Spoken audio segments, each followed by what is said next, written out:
The Prime Minister has just announced a new tax increase.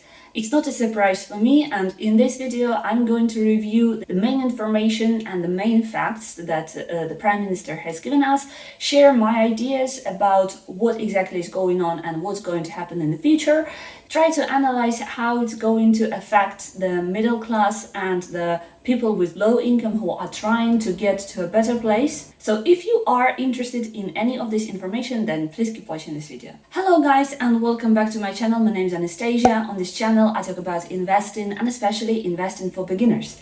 Investing for beginners, so my audience, I assume, are middle class and people with low income who are trying to start investing some money to get somewhere to a better place. On my channel, I made several videos where I explained why I don't keep money in the bank, why I'm trying to pay less tax, of course only in legal ways, but I'm trying to find some loopholes. I talk about different ways of how you can reduce your tax in general, and you might think that I'm pretty much against the government, but that is not the case, I can assure you. The government cannot please everybody, and the main idea of my channel and my videos and my life in general is to try to find a way of how I can transform the decisions that the government makes that are supposed to affect my life in a negative way into the decisions that I can use in my favor. So today is one of those days. The new announcements were made which will affect my income and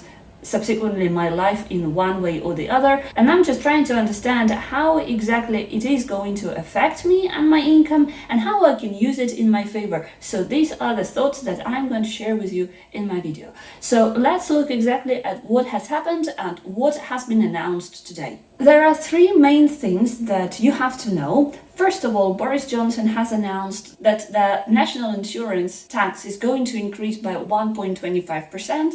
Second thing is that now the dividend tax is going to be increased by 1.25% as well.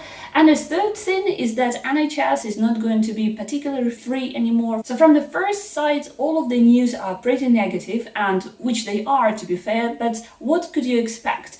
As we all remember, in 2020 we had the pandemic, and we still are at hopefully the end of the whole mess that has happened in 2020. The government of the UK has been saying for several years already that NHS is struggling, and of course the pandemic has basically killed it completely.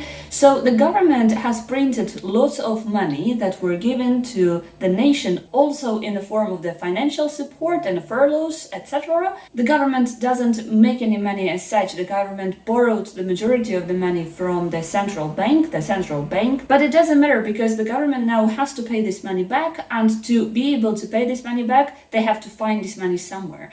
And the most common in general, the majority of the governments of the world get their money back through taxes. So increase of the tax was very predictable, and there were several theories about which tax is going to be increased, but there was almost no doubt that the tax will be increased in the nearest future. In 2019, before the general election, Boris Johnson has promised that there will be no tax increase, but now he is saying that no one could predict the pandemic. That's why the unpredictable decisions had to be made. So what's the purpose of this tax increase and where the money will go?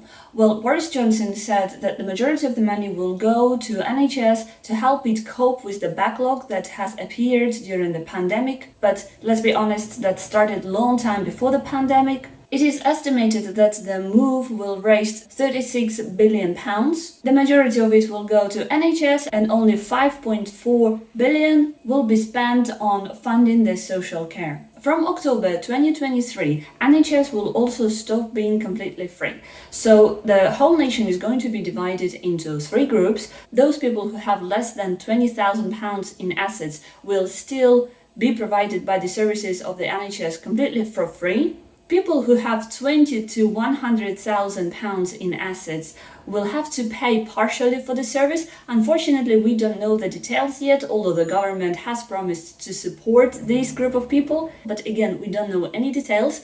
And those people who have over £100,000 in assets will be expected to pay for the support. There is a small remark that no one will have to pay more than £86,000 over the course of a lifetime. Now, what is £86,000? If you go privately and you have a blood test done, then you have to pay about £50 to £100, which is not big money for someone who is rich. It is the money that they don't even count, but it is a very big sum for someone who is trying to have a normal standard of life, receiving a small salary. And I assume that £86,000 is the sum that the majority of people will never save in their lifetime. So on a whole scale of things, £86,000 seems like not a big sum, but the majority of people will really struggle. And it's difficult to analyze this decision because there are no details to it, so we don't know how much and what for exactly people with over £20,000 in assets will have to pay,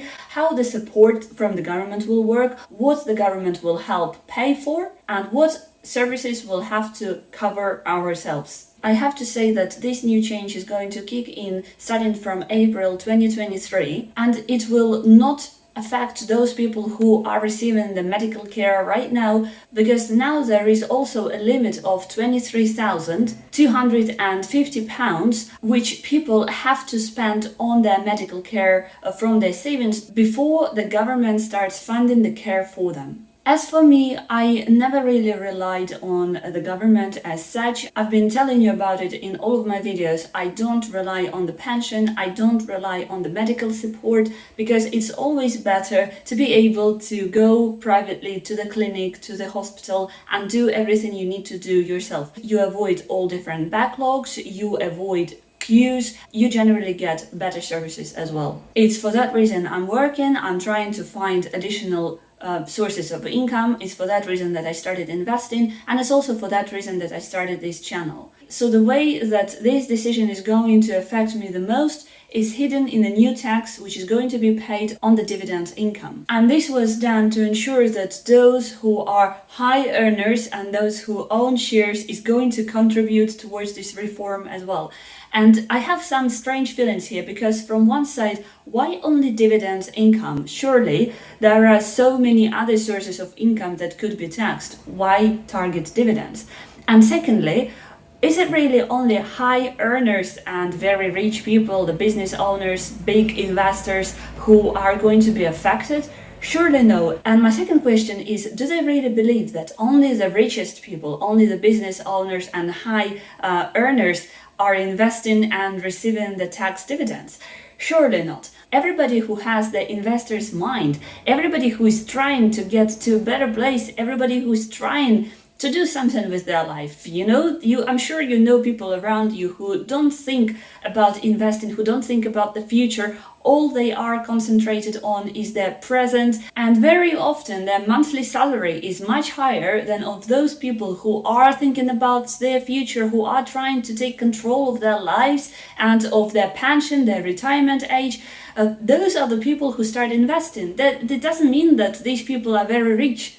No, some shares cost literally £1, and you can start investing nowadays with just £1 in your pocket, and those people are going to be affected. So I don't understand why the government says that the dividend tax in particular is targeted at rich people who own shares, because that's just simply not the case. There is also going to be a 1.25% increase on national insurance, which means that someone who's earning £30,000 per year, which is close to an average salary in the UK, will end up paying £255 more. According to the Office of National Statistics, the average weekly salary of an average UK person is £576, which means that on average such person is going to end up paying £47 of contribution towards national insurance. The funny thing, and something that is not a surprise to me at all, is, as always, someone who earns £50,000 per year or above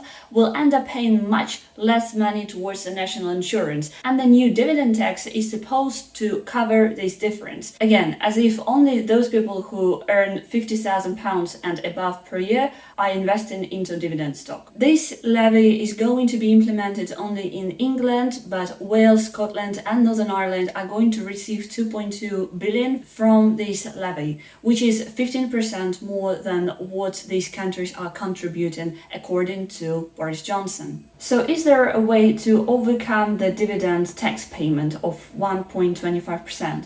Well, at the moment, it doesn't seem like there is a loophole. As I said, it doesn't make much sense, but at the same time, it seems like we'll just have to eat it up and start paying this tax, as it doesn't depend on how much money we have in our assets, how much money we have saved, and how much money we are earning. It just depends on whether you have some dividend stock or not. Will it somehow affect the dividend stock itself?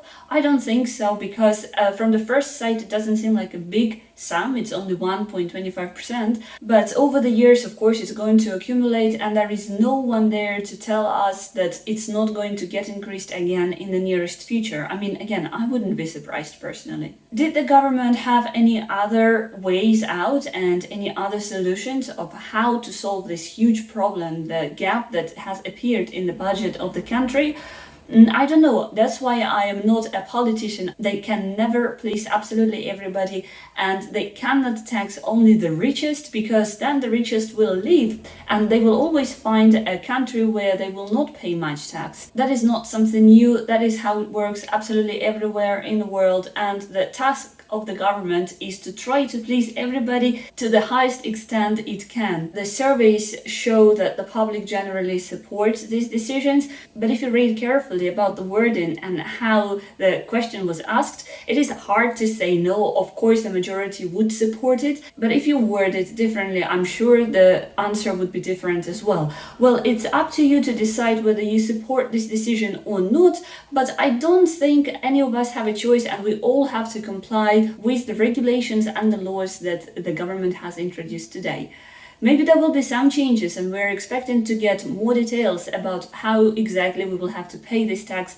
And my main concern is what exactly we will have to pay for in regards to medical care. I'm sure we will know these answers in the nearest future. And for now, let me know in the comments what you think about this new change and how it will affect you. I would much rather make a video about tax relief, but I'm not expecting to have such news in the nearest future at all. So guys, keep investing, manage your funds, control your money, and it will help you control your life. Thank you so much for watching this video today, and I hope to see you soon. Bye bye.